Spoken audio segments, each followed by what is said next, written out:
This is the Messiah Hour with Ari Louis. Welcome, everybody, to the Messiah Hour here on Israel Sports and News Radio. Thank you for joining us. We have a great segment today. At any time, you can email us at messiahhour@gmail.com, or you can email the station Israel Sports and News Radio @gmail.com. Obviously, a lot on the political horizon. 2016 election about a year away.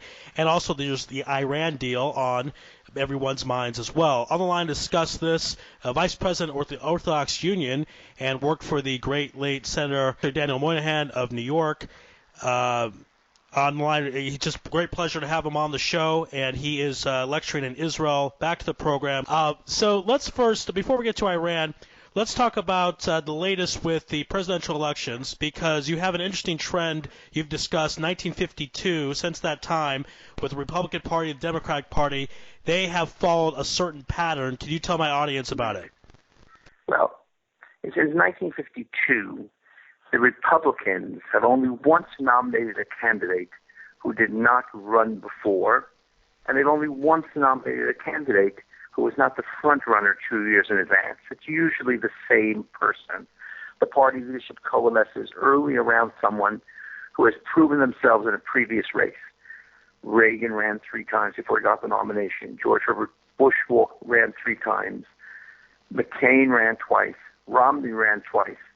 The only exception is 1952 for a non-incumbent is George W. Bush. He didn't need to have to run previously because of his last name. Now, based on that argument, the candidate this time should be either Huckabee or Santorum or Perry, they ran before. Don't hold your breath on that. Or it should be Jeb Bush because he has the Bush name. I think Jeb Bush's chances have increased dramatically in the last couple of weeks because there was no front runner. The party was so split with 15 different people, and then Donald Trump jumped in. And Donald Trump made such a splash, they took many of the votes away from Walker and from Rubio, who were serious contenders. A month ago in the polls, it was Walker, Rubio, and Bush. 1, 2, 3 varying which one, state and national. The most recent polls are Trump and Bush all by themselves, everyone else at least 10 points behind. So by taking oxygen out of the room, by taking votes from Carson and from Walker and from Rubio and Cruz and Paul, by making himself the alternative to Bush, I believe that Trump is going to, in the next few weeks, if this phenomenon continues, everybody will rally the rest of the party leadership around Bush. So it's worth watching. The Republican rule may hold up. But you don't consider Donald Trump to be a serious candidate in any way, right? He's doing this for publicity? Of course not. He's a buffoon. But what he's done is by taking totally outrageous statements, he's taken some of the angry vote. In other words, to win the nomination of the Republican Party, you got to be to the right, or you have to be to win the election. To win the Democratic nomination, you have to be to the left of where you are to win the election. Jeb Bush is very cautiously hewing to the middle. He supports immigration reform. Along comes Trump and says, Mexico is sending rapists and drug dealers into our country. So the people who are supporting Walker, whose number one issue might be immigration, they switch from Walker to Trump. Suddenly Trump in some polls, one poll came out yesterday, national poll, USA Today, Trump is the leading candidate, 18%, Bush 15%, no one else over 10%. Now, if that continues a couple more weeks, you're going to see money and support from the center flowing to build the Bush as the only alternative. So if I were Jeb Bush, I'd say go Donald, go, because he's giving him the nomination, hopefully. All right, and you were talking about Ben Carson, or I guess what I should say is, if Jeb Bush is the front runner and Donald Trump is the buffoon, who are the people that could legitimately go after Jeb Bush for the Republican nomination? Well, a month ago, there was no front runner. Jeb Bush is emerging as a front runner. A month ago, it was, depending on, for example, Walker was ahead in Iowa in every poll since January. Now, in several polls coming out of Iowa, Jeb Bush is ahead, because Trump took just enough votes away from Walker to move Bush ahead. So Bush is not the front runner yet, but I think there's a good chance he will be in the next 2 months. Especially Walker and Rubio were the 2 most credible candidates along with Bush, and they've been damaged by the Trump phenomenon. Right, and especially if you go to the pattern you brought up since 1952, that would tell you Jeb Bush most likely will be the front runner.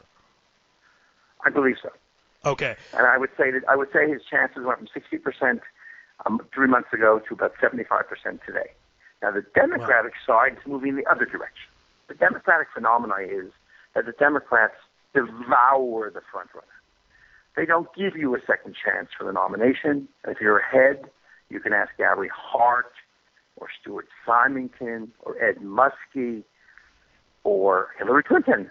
What happens to you if you're ahead? Or Howard Dean. Democrats tend to devour the front runner, tend not to give people a second chance. Based on those rules, Hillary Rodham Clinton should not be the nominee.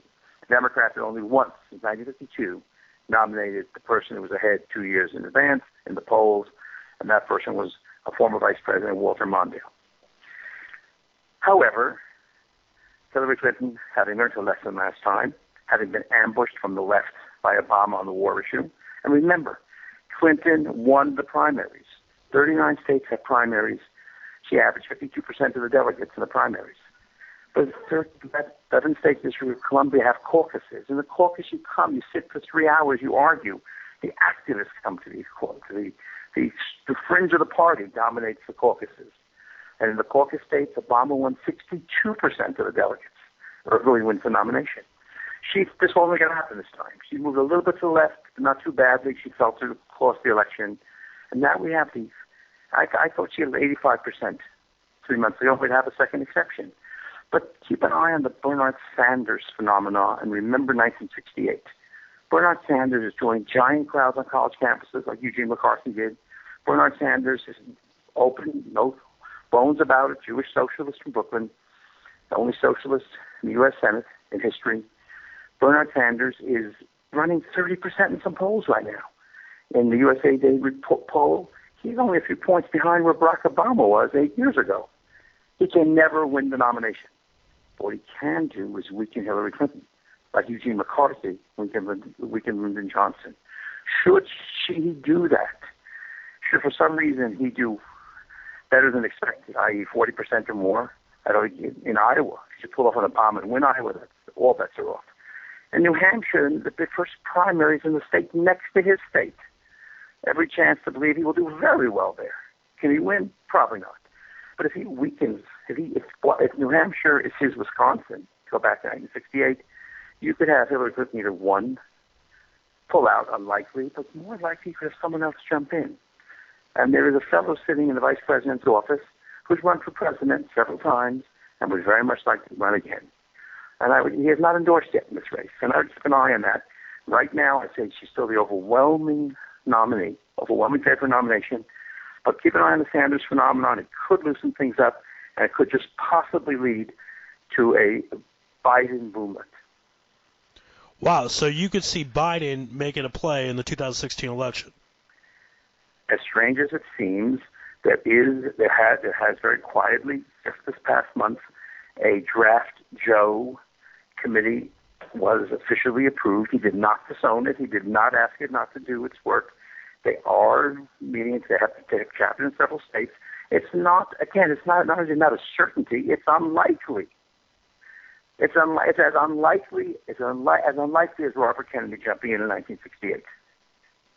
But it could happen. Right. It could happen then. And my job is to try to tell you, look, we have patterns. This is what happened in the past. Sometimes patterns don't hold.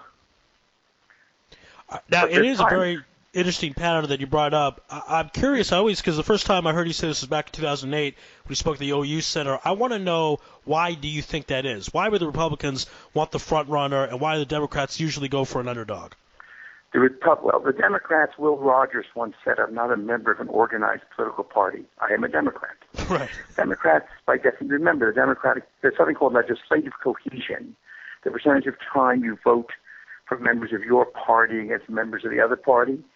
And people who vote Democratic, and even Democrats in Congress, have traditionally had a very low legislative cohesion. I mean, I guess, I was the national vice chair of Democrats for Nixon. In the last New York election, I voted for 4 Republicans for statewide office. If you ask me, wake me up in the middle of the night, where are you? I'd say a Democrat. But I voted for plenty of Republicans. And I think that you're more likely to find people who call themselves Democrats who vote for Republicans. You find people who call themselves Republicans who vote for Democrats. I know only anecdotal evidence on that. But what we do have, and we're pretty firm on, is that the Republican Party there is a role, there is a certain deference given to party elders, and a certain deference given, this is the whole Tea Party phenomenon has challenged this, to the way things are done. There's more of a genteel party, even though its liberal wing, the old Rockefeller wing was that way. They play more by Marquis of Queensberry rules, and they defer. People get their turn. They wait their turn. They get their turn. And by the way, just for the record, I'd be in favor of a constitutional amendment. It'll never happen, barring first-term senators from running for the White House. You know, Joe Biden in a debate 8 years ago turned to Barack Obama and said, Barack, I own socks that have been in the Senate longer than you have. And here's a guy who came to Washington, and a year later was running for president. We have the same phenomenon now with Rubio and Cruz and Rand Paul. And frankly, I don't think it's great for the democracy. I think it's great for the country. Again, this is the Messiah Hour here on Israel Sports and News Radio. My guest is Dr. David Luchins. We're talking about presidential elections coming up only a year from now, a little more than a year. It'll be in November, but we're close. A year from now, we'll have the conventions for both parties. Obviously, the Democrats have an advantage in the fact that the current president is a Democrat. He'll be in office a little bit longer. What do you expect President Obama to do to try to help the Democratic Party win in 2016? I'm not sure the president currently being a Democrat has an advantage. Very often the country gets tired and wants change. We had that in a very slim and debatable margin in 2000. We had that in 2008. That happens quite a lot in 1992 for sure. I mean, it's still hard to believe in retrospect that the governor of Arkansas defeated the president who had an 80% poll rating 6 months before after the Persian Gulf War. You know, I mean, politics is weakest forever. Right now, the president's approval rating, his disapproval rating are about even. Anything can happen next year. The economy could crash. The economy could go up.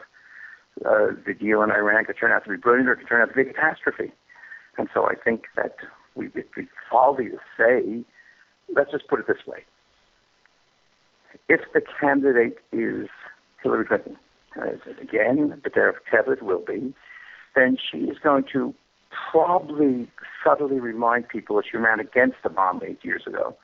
And she's going to try to tap in on buyer's remorse while also taking credit for the good parts of the Obama. She's really going to be running for a Clinton third term.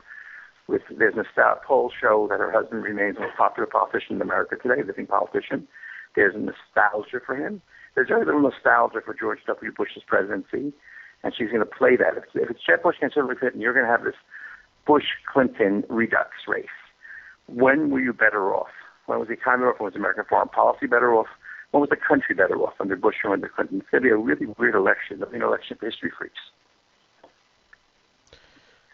Yeah, and that is a lot of people expect that matchup, and like you talked about, they'll bring up obviously their family or one case brother, one case husband being president, and that will be used by people against them as well. So it'll be a very interesting situation. Let's talk about that Iran deal because there are people in Israel a little nervous about it. Now, you said it could work out very well. Why would that be? How could that deal work out well for everyone? Again, I said if it did. I didn't say it could. Oh, okay. Let me start by saying that the Orthodox Union, of which I happen to be a senior officer, has grave concerns about the deal.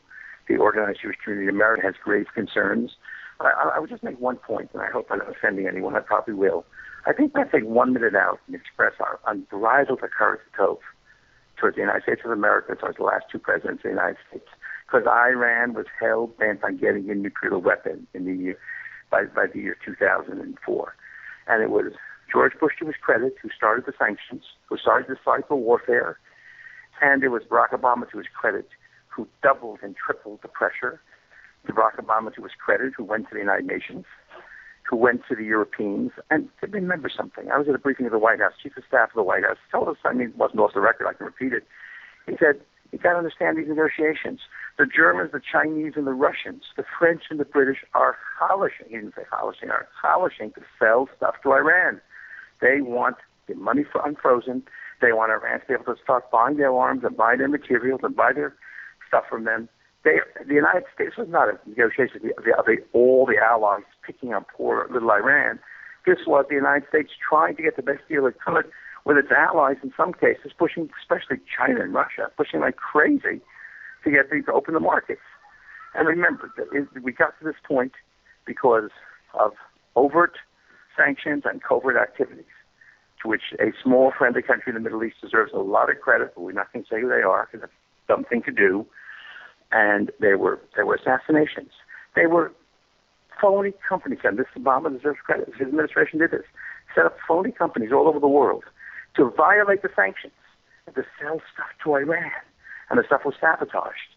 They buy centrifuges, they plug them in, the centrifuges would blow up and take the guy standing next to them with it. And we don't know yet the whole full extent of what they did. But I was recently, as I said, the White House, they said that the cyber warfare, and then it was nice. They actually gave police a push start of this Olympic Games, they called it, and we expanded it. And so a little bit of courage to tove there. I think the United States, it didn't bring Iran to its knees. I wish it had. But I think it's, they between the allies pushing to do business, China and Russia openly wanting to sell arms, and America in very tight pressure, I think Congress should and will scrutinize this deal carefully, read every line, every page. And I'm not sanguine. The alternative is, you got to ask me, the best thing would have been to keep negotiations going on forever and to keep the sanctions forever. Well, that didn't happen. So now we'll see where this deal goes and how it plays out. But I just think a moment of courage to tove is in order, Ari, to say thank you to the United States, thank you to the last two presidents, and bipartisan coalition in Congress has supported them strongly and still. And you may not get the surprise, may still be surprised in that congressional vote because a lot of members of Congress are deeply skeptical, as they should be, about any deal entered into with the Islamic Republic of Iran. Well said. Again, this is Messiah Hour here on Israel Sports and News Radio. My guest is Dr. David Luchins. We're talking about the 2016 presidential election as well as the Iran deal.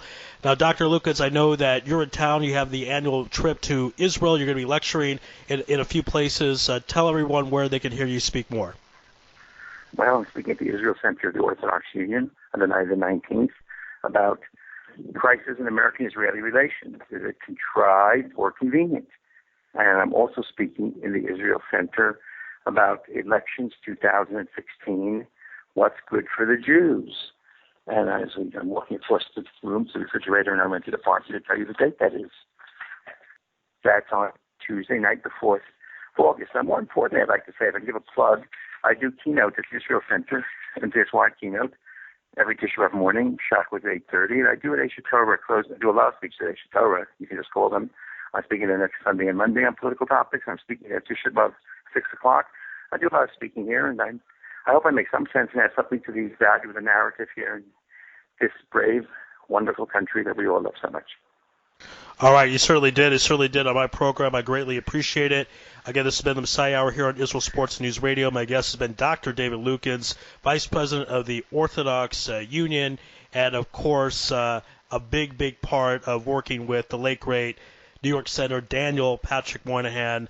And it was great to have you on. Thank you so much for your time. I know you're very busy. Really appreciate it. And I hope to see you lecture in the next few days, few weeks. Thank you very much, Ari. Thank you very much. Take care.